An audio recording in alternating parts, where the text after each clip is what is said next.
Okay, so this is the new display adapter. It's a display port to HDMI.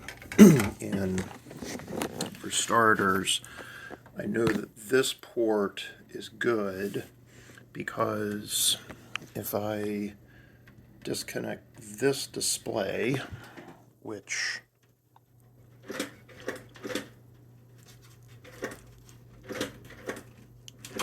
goes to that one, and I plug it into the adjacent port that I'm testing, my display comes back on. So I know this port is good. And I know this monitor is good because it's on right now, and it goes to this HDMI plug. So if I unplug this HDMI, that display goes dark.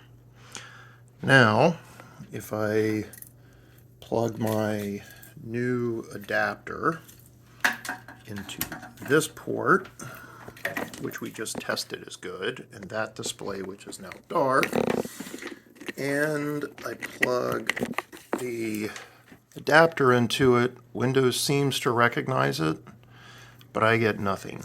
So this adapter is definitely jacked up.